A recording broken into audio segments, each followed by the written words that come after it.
Hey everyone, Kevin P. McAuliffe here for lowpost.com, and I'm back again with the next lesson in our Scratch Essentials series. And today we're talking about the Edit module. When we're done this lesson, you're going to have a basic understanding of how the Edit module works, as well as being able to get in and do things like adjusting the interface, finding your shortcuts, navigating the timeline, adding, deleting, locking, and turning tracks on and off, calling up and adjusting your video scopes, working with guides, and I'm going to show you how you can get in and add lookup tables to the footage that you would have brought in the previous lesson where we talked about the construct window. Okay, I want to keep this intro short.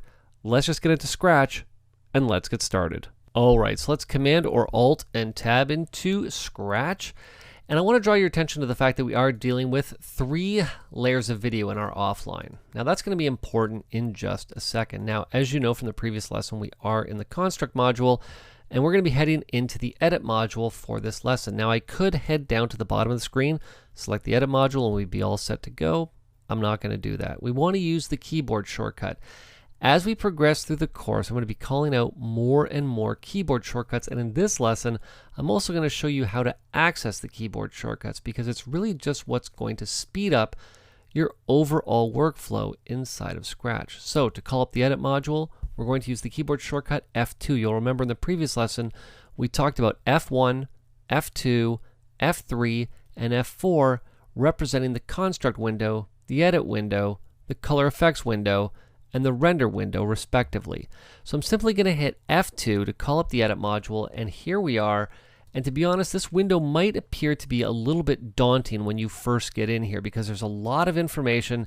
We got some clips, we have a big viewport, we also have some things happening on the sides of the screen beside the viewport, and what we really just need to do is just reduce the clutter just a little bit here. Now, first things first, I did just mention that we were dealing with 3 layers of video. However, I only see 2 layers of video. So what's going on here?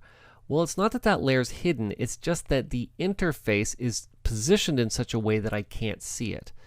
Now, I want to draw your attention to what I like to call the little grab bars right here. You'll see one here. You'll see one over here on the versions window and one right down here on the actual viewport itself. Now, what these are designed for is to give you a location to grab and drag with. Okay? I'm just going to attach the layers back to the left-hand side. With our versions, we can drag the versions right out. Okay. Now you might be thinking, well, okay, fine, we'll take our layers and we'll just position it somewhere else. We're actually not going to do that. What we're going to do is we're just going to tap on the left side of the screen, and we're going to tap on the right side of the screen to hide those 2 windows.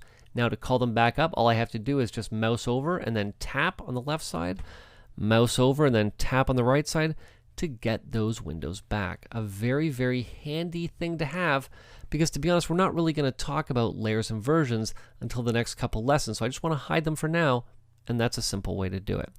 Now, let's also talk about our viewport. Since we want to get in and we want to make our viewport smaller and our timeline a little bit bigger, we're just going to grab our little grab bar, drag north a little bit, and I think that's pretty good spacing for the timeline and the viewport. Now, obviously, part of our image is being covered over. Again, a couple ways that we can have it appear full inside the frame. What we can do is we can use the keyboard shortcut of Home on the keyboard, or we could simply navigate right over here and say Fit Image to Display to get that image to fit perfectly top to bottom. Now, there's many times where you're going to want to get in and readjust the size of this window to be a custom size. Now, you might be thinking, well, okay, well, I'll just use plus and minus. Again, this is a very uniform plus and minus. I'd really like to get in and make it the size I want it to be. What I'm going to do is hold Option on the Mac, Alt on Windows, and I'm going to click and drag forwards and backwards to make the viewport whatever size I want it to be. And on the flip side of that, if you're coming from a Photoshop background or even an After Effects background, you'll know that if you hit and hold the space bar, you can grab that window and position it wherever you want it to be. So for example, if I was to come in and I was just to open up the layers window on the left hand side, and I was to now come in and hit the home key on the keyboard, what Scratch has actually done is it's centered up the viewport actually in between the edge of the layers panel and the right edge of the screen. Okay, so if I was to come over here and hide that, we were to do the exact same thing on this side. Let's just call up our versions window, and I was to center everything up like that. It's now centered between the edge of the versions window and the left edge of the screen. It's a very handy and very subtle thing, but to be honest, it's actually very, very useful. Now for us, again, we're hiding that. We're going to use the keyboard shortcut of home to recenter everything up.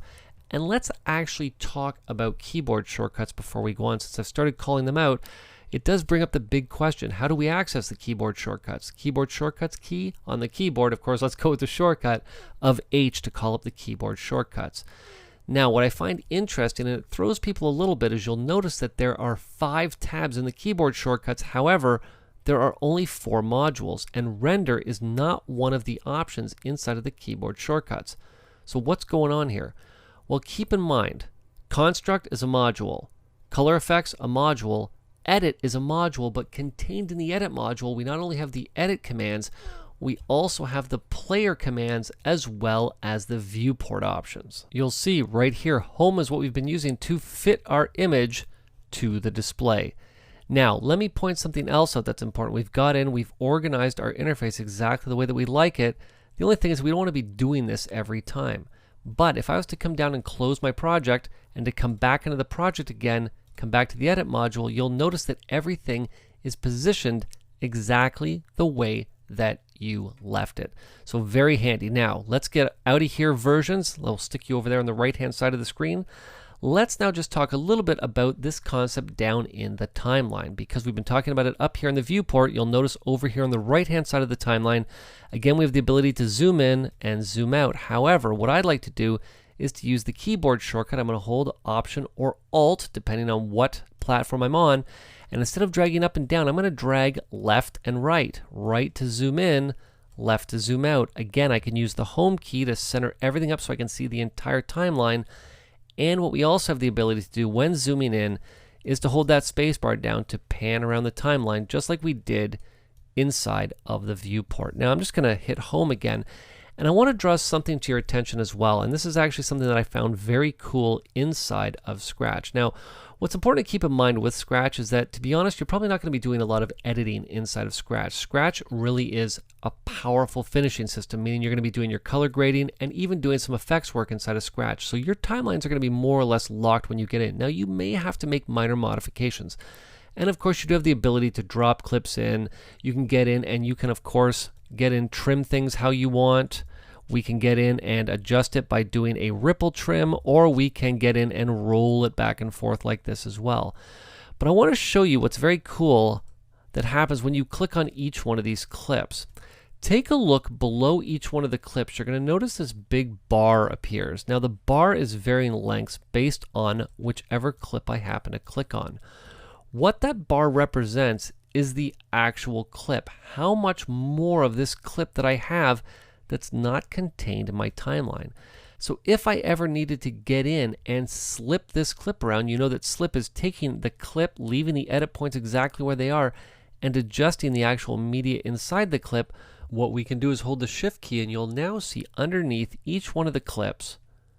As we do this, I'm just going to undo as I go. We can now adjust the contents of the edit very quickly and very easily. And more importantly, very visually, we can always see exactly how much media we have because it's always visible to us below the clips as we click on them. All right, now a few more things that I do want to point out to you to get you rolling in the right direction inside of the edit module. What we're going to do is we're going to head on over to the Manage options. I came to the Manage options to show you where you can get in and add tracks to the timeline. And let's just take our window, let's just move it right up here just to show you how many layers I've created here, because we also have the ability to come in and to delete all those tracks very easily as well. Next, we have the active parameter, and since we are talking about tracks, depending on which track you have selected, in our case video track 3, you'll see that when I turn this on and off, it will actually deactivate that track. And we also have the ability to come in and lock tracks here from within the Manage options as well. Now let's head back to video. Let's just adjust our interface back down like such. What I now want to do is just talk a little bit about scopes and guides. Now you'll see that I have the guides up on the screen, but let's talk about scopes first, because to be honest, if you're going to be doing a color correction and color grade, that's what you're going to need to track down right away. Now, being able to get in and adjust the viewport and position it where I want to position it is very helpful, especially in situations like this one where I'm working on a single monitor display. Okay, what I'm going to do is hold Option on the Mac, Alt on Windows. We're just going to adjust the size of our viewport. I'm going to hold the space bar and reposition it over here like such.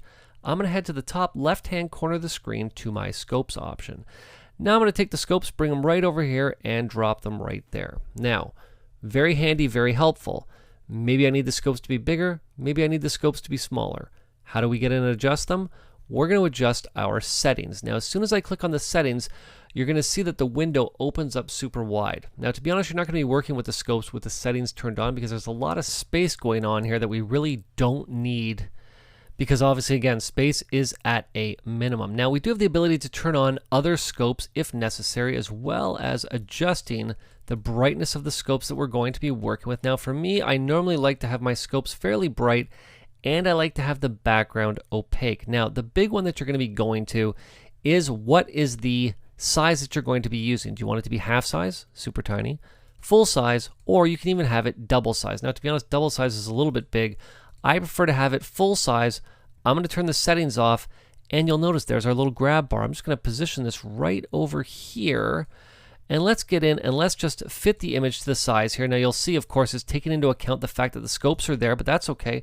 We can zoom in a lot more and reposition this here just so that we have the layout of our viewport looking exactly the way that we like it. Now, this is perfect when I'm going to be getting in and doing a color correction and then a color grade.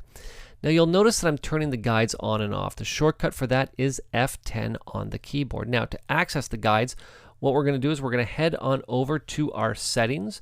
We're going to come down to guides, and you'll find the guides over here where we can turn them on and turn them off. Now, the first thing you're going to need to figure out is, what are you working on? Where is the final deliverable going to? Is it going to be HD TV? Is it going to be for the cinema? Is it going to be, a 35 millimeter or even a standard def 4:3, which, to be honest, you're not really going to see very much anymore, but it's entirely possible. Now, one thing that's great with the guides is that as you go through and select the different options, Scratch will lay things out for you, and if there's a situation where you're going to be getting in and reconforming things from, let's say, a flat aspect ratio to a scope aspect ratio, you can even turn blanking on that will work in conjunction with the guides. You'll notice, so for example here, I'm just going to turn blanking off.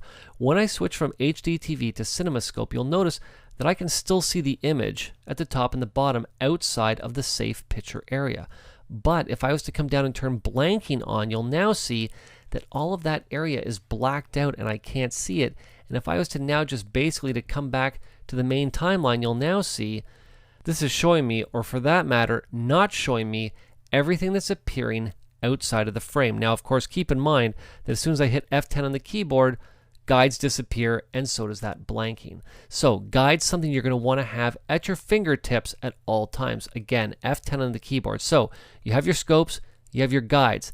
Now, let's talk to, I think I want to do two things to wrap this up. Okay? The first thing I want to do is I want to get our footage looking right, because to be honest, this is log color space, and log color space is not what I want to be looking at. I want to be looking at our footage in Rec. 709. So what I'd like to do is I'd like to apply a lookup table to this footage to do the conversion for me. Now, there's multiple ways to add lookup tables, and we're going to be talking about a couple of them probably in the next lesson, if not in the next couple lessons. But what we want to do is we want to attach that lookup table to the footage when we first brought it in. What I'm going to do is head back to the construct module, and I'm going to come over here to the media browser. Inside the media browser, I'm going to head over here to the grade option. Once I'm in the grade option, what we're going to do is just make sure that we have all of our clips selected. And what we're going to do is load or match a lookup table / grade. So what we're going to do is we're going to make sure that we load that. And let's load our grade that I have located on the desktop. It's actually not a grade, it's our lookup table. I'm going to say open, and as soon as I do that, you'll now see that the source LUT is now been assigned as a log C to Rec. 709 lookup table. You'll now see that my footage looks a little bit different. What I'm now going to do is say OK, and my footage is looking pretty vibrant now, more vibrant than it was before. This is actually more representative of what it looked like inside of my Media Composer timeline when I had the lookup table applied there. So this is a good place to start when we're going to get in and do our correction first and then our grade second. Now, speaking of doing that, let's head back to Manage for a second. And what I want to do is I'm just going to deactivate these clips. Okay. I'm going to hold Command or Control to multi-select them. Let's just make sure they're all gone. Perfect. I'm now going to come back. Let's just come back to this clip here. Okay. And I'm going to jump into the Color Effects module. And let's just take let's take the lift and let's just drag it way over here. We're just going to drag things completely out of whack, more so maybe towards green, and maybe we'll do the same thing with the gamma as well. Okay. And once we get it there, that's looking pretty good. And when I say pretty good, I mean pretty noticeable. Because there's so many times where you're going to want to do a split screen so that you can see before and after, maybe with a grade and without a grade. Well, our split screen options are located right here. And I'm going to turn on, you can do a side by side, but for me, what I'm going to do is I'm actually going to come in and I'm going to do a angled split screen. Now, you'll notice that as soon as I have the split screen option, nothing happens.